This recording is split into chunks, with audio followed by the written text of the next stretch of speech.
reposo. Sí. ¿Y qué quiere decir en reposo? Que todavía no está actuando. Pero hay tonicidad, chicos. No puede permanecer plástico. ¿Ya? Hay. Eso es en reposo. Cuando llega al umbral, incluso cuando está siendo menos negativo y llega al umbral, todavía no hay producto, chicos. Cuando arranca encima el techo, el umbral, hay producto. ¿De acuerdo? Sí. Ya. Contracción.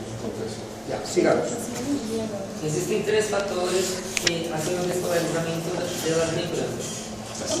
La distensión del músculo, a dos, la estimulación con acetilcolina que es liberada de los nervios parasimpáticos, y tres, a estimulación por distintas hormonas gastrointestinales. Y existen dos factores que hacen a hiperpolarización de la membrana, que é o efeito noradrenalina ou adrenalina sobre a membrana e a fibra, e a estimulação dos nervos simpáticos, que secretam principalmente noradrenalina em suas terminações. Estos son factores que estimulan las ondas en espiga. Entonces hablamos de una despolarización. Y estas son las que van a producir una hiperpolarización. O sea, la adrenalina. ¿Y por qué? Porque va a inhibir el tránsito gastrointestinal. O sea, una hiperpolarización significa mayor carga negativa intracelular. Hiperpolarización. Y cuando hablamos de despolarización, hablamos de trabajo, de conversión. ¿De acuerdo? ¿Cuánto hablamos de repolarización? ¿Mais um? Todo basta. Não, aí você explica tudo. Ahí está. Ahora, son características, por ejemplo, en el examen, ¿cómo va a pasar? Son características de las ondas en espiga, excepto, y ustedes colocan lo que no es.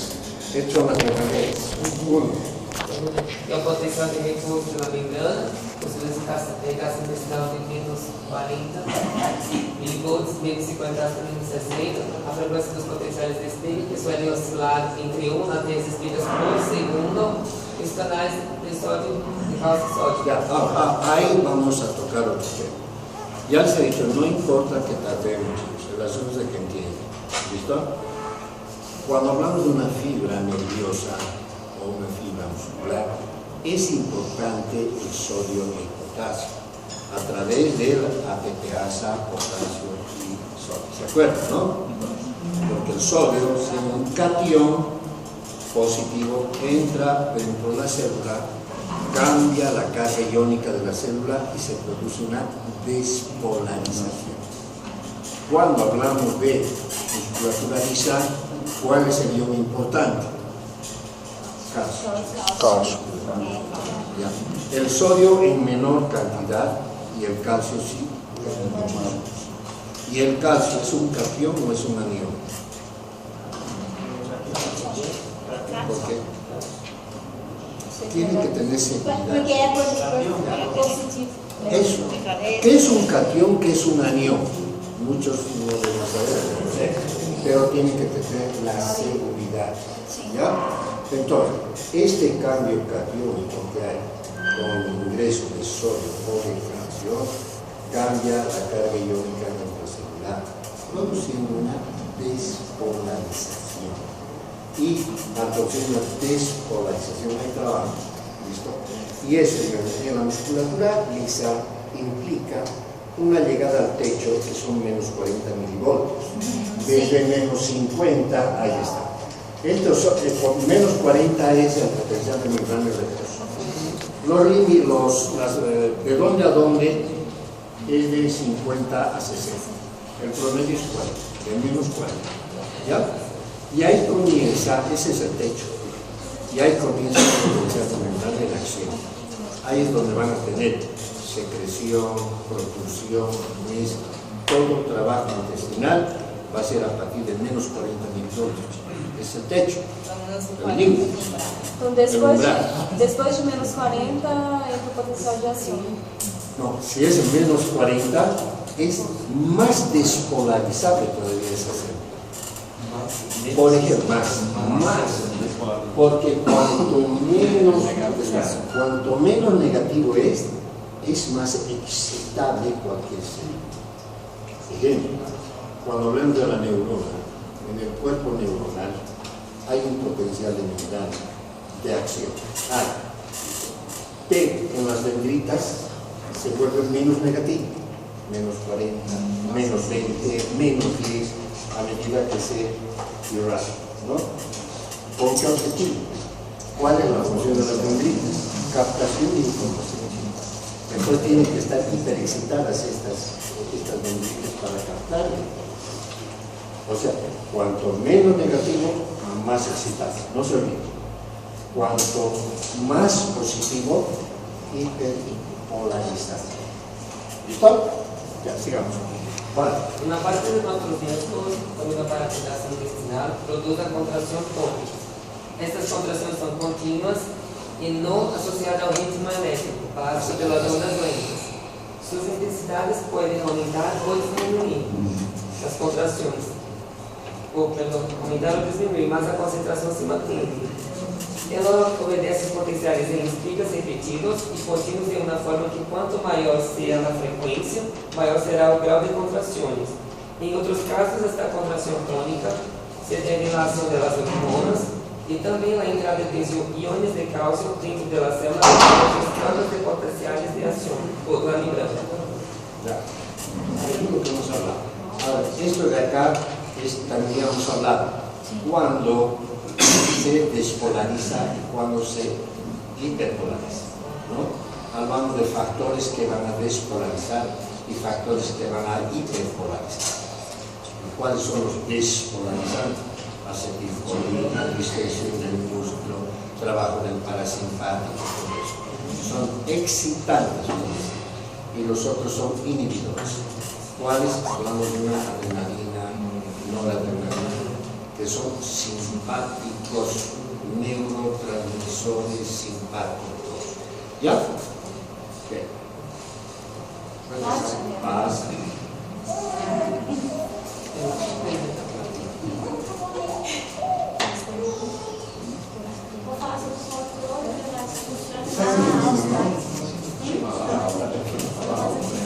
Ya, sigamos.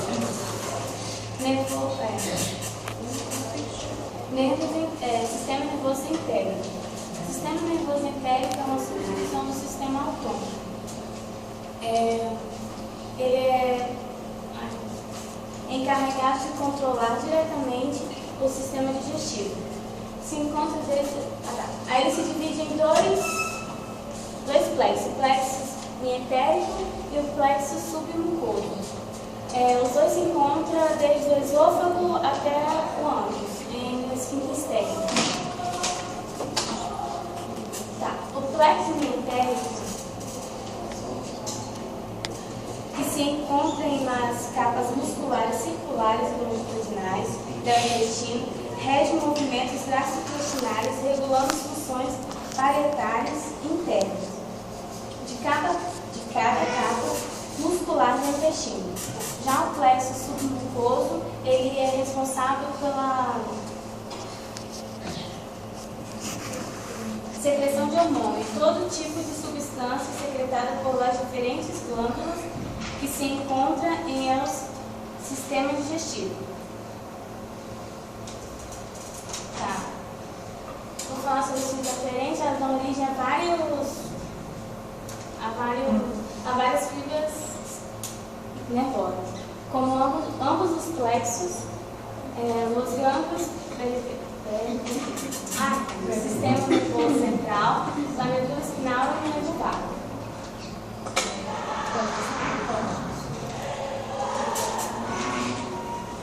Aí aqui está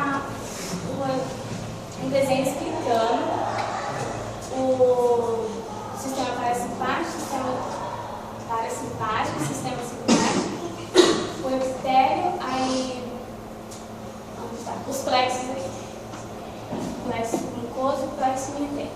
Este dibujito les resume todo lo que he dicho anteriormente. Primero, ¿dónde se ubica el plexo mientérico? ¿Dónde se ubica el plexo submucoso? El mientérico ya saben que es el de Auerbach, y el submucoso de Neufeld. Y sabemos por eso se llama plexo submucoso, porque está en ese plexo. Ahora, ambos plexos están conformados por neuronas, acúmulo de neuronas, ¿no? Y que lógicamente tienen que llevar una información, sí o no, tiene que llevar. ¿A través de qué nervios van a llevar esa información? Estos nervios de acá, del vago, especialmente del vago.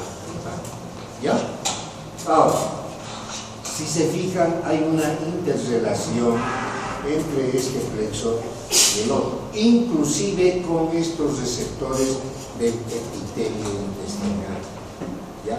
Entonces, hay un tipo de información que va a venir del mismo epitelio. Y ahí surge la vía sensitiva o aferente que va a ir a centros superiores para producir un efecto eferente. ¿De acuerdo? Entonces, estos de acá, estos son nervios de tipo sensitivo o aferentes. ¿Y dónde van a ir? Tronco. Primero médula espinal y tronco encefálico. ¿De acuerdo? Ahí va. Pero si se fijan, estas vías sensitivas también están en relación con los plexos de los de Meissner y los de Auerbach. Ahora, miren la relación que hay del trabajo parasimpático y del simpático. O sea que aquí ingresa el sistema nervioso autónomo. Entonces tenemos que saber qué es un simpático, qué es un parasimpático, cuáles son los neurotransmisores del parasimpático y del simpático. Eso ya sabemos. ¿Cuál es el neurotransmisor del parasimpático? ¿Acetil? ¿Cuál es el neurotransmisor del simpático? El uno es excitador, el otro es inhibidor. Acabó. ¿Listo? Entonces, lo que está, no se prenda, está explicando esa relación que hay entre el plexo submucoso, el plexo mientérico, con el vago, ¿no? Con el simpático y el parasimpático. Es un equipo, no pueden trabajar en forma. ¿De acuerdo?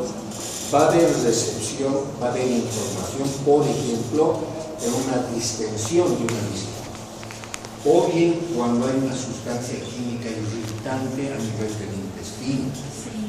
Eso informa a centros superiores y a través del parasimpático o el simpático va a haber un trabajo, un producto. ¿Cuál va a ser? Retención del bolo para que no pase del estómago duodeno. ¿No es cierto? O bien va a haber problemas vasculares con vasoconstricción, vasodilatación, dependiendo qué es lo que queremos. ¿Han entendido esto? Vamos a volver a repetir continuamente esto cuando lleguemos al sistema nervioso autónomo. Lo básico acá es funciones del plexo mientérico, funciones del submucoso, neurotransmisores del simpático, el parasimpático y qué pares craneales están implicados en este trabajo. ¿Cuáles? Vago, décimo par, neumogástrico. Puedo aprovechar el dibujo porque hay una parte que dice que, bueno, hay el extrínseco y el intrínseco, la inervación extrínseca y la intrínseca. La inervación extrínseca, la intrínseca es básicamente como el del estómago, es en una parte del intestino que es el colon y el recto. La parte intrínseca es igual que el del intestino delgado y la parte extrínseca está inervada por la simpática, por la tercera, segunda, tercera y cuartos nervios sacrais y lo simpático por el primer y segundo lumbares y décimo primero y duodeno del torácico. Ya, ahora mira, vamos a aprovechar todo. Pega a garrafa. Tá aqui embaixo do cadeiro.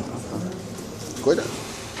Tú has hablado de torácica 1, 2, 3, 4, 5, sacra 1, sacra 2, sacra 1. ¿Por qué, chica?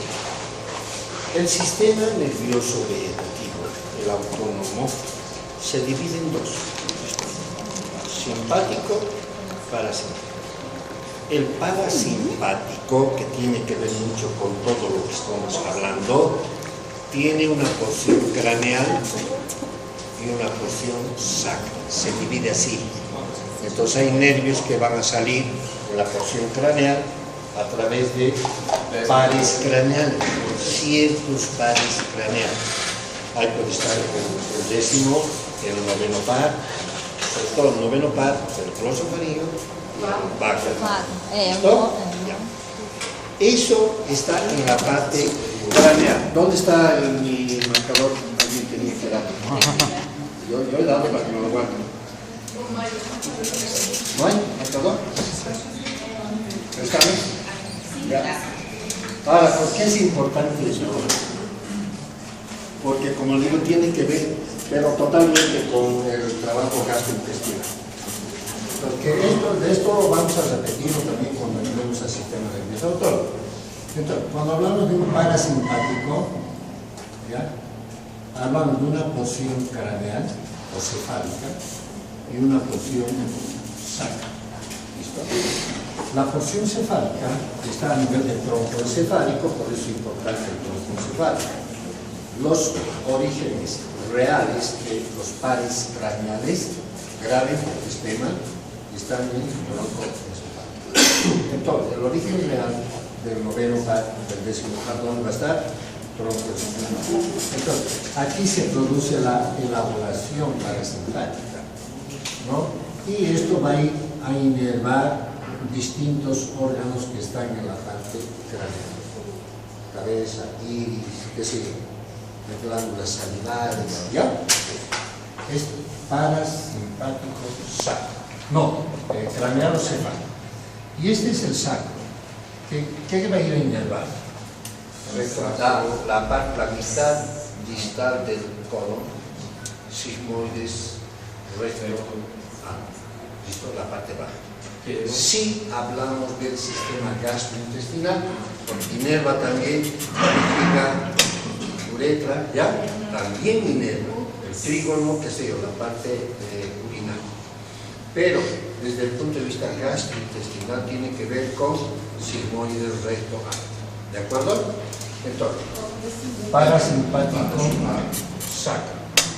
¿Y de dónde, qué parte de la médula va a estar implicada? Sacro 2, desde la 3 y 4. 3, 4, solo 3 y 4. ya aquí. Y bueno, y la parte craneal con los pares craneales. No, todavía eso es parasimpático. ¿Cuál es su neurotransmisor? Acetilcolina. Bien, el simpático se encuentra en la parte central de la torácica 2 hasta la sacro 1. Esta parte, básicamente aquí, chicos. ¿Ya? Ahora, esta parte medular tiene sus centros de control naturalmente, y tiene ganglios acá.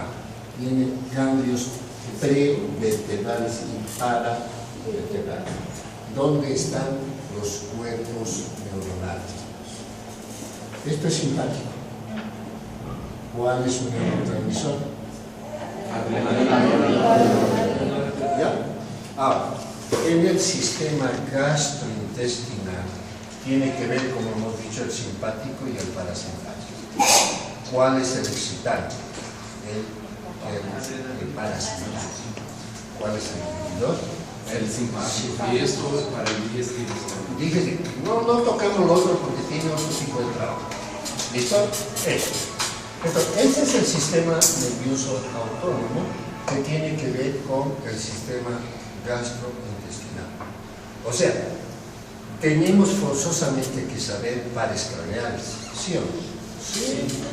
Tenemos que saber forzosamente un simpático y un parasimpático. Tenemos que saber qué fibras preganglionares hay que transmiten y que las postganglionares. Tenemos que saber. Si esto llegamos a manejar, farmacología vamos a manejar. Porque hay drogas que van a estimular el parasimpático, que se llaman parasimpático miméticas. Y drogas que van a inhibir, que se llaman parasimpático líticas. Drogas que van a estimular el simpático, que se llaman simpático miméticas. Drogas que van a inhibir, simpático líticas. O sea, para que vean de que en todo tema va a entrar sistema nervioso. En el caso de gastro ya estamos bien. ¿Listo? Simpático, parasimpático. ¿De acuerdo? Esto me he entendido, ¿ya? ¿Podemos continuar? Ese detalle también aprovechado, ¿no? En todo trabajo, chicos, en todo trabajo, lo que hagamos de ver, siempre hay una información. ¿Listo? Siempre hay una información. ¿De dónde viene esa información? Del entorno. ¿Y dónde va a ir? Los primeros que van a captar esa información son los receptores. Ya sea retina, revisión, bulbos olfatorios, la piel, Pacini, Ruffini, Krauss, Meissner, ¿se acuerdan? Cualquiera de estos receptores captan la información. ¿Dónde va a ir esta información? E o hipotálamo vai dar desejo a glândula hipotálamo vai dar desejo de fazer o que queira. E vai liberar lá a hormona para que as outras partes do corpo. Ya, de eso vamos a charlar con más detalle. Sí. Más detalle. Hablamos gruesamente, va a nivel del cerebro, se produce la elaboración y manda la información motor.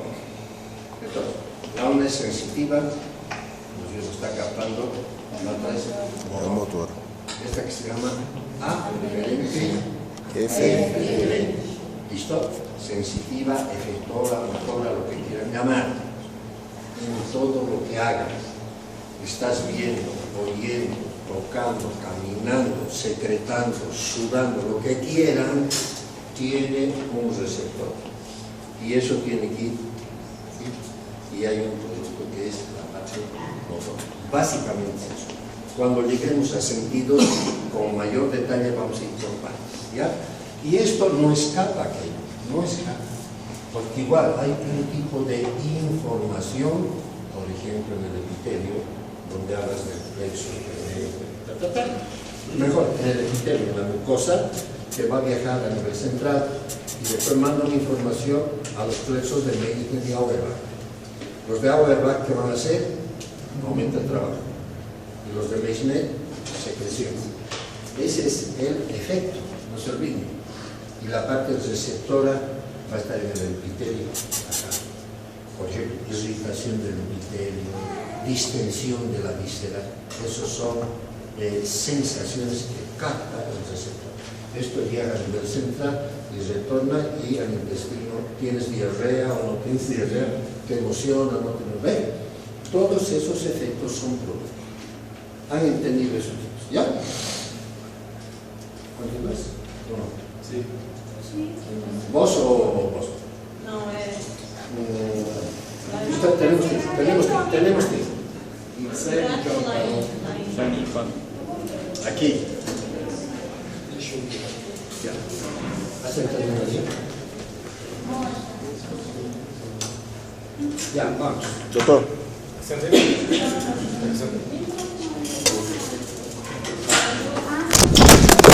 Ya. Aqui, vamos. tá de boa, tá de boa. Desculpa, João. Tá tranquilo. Tá voltando. Aí, cadê? Sim. Ah, tá. Isso aqui é o doutor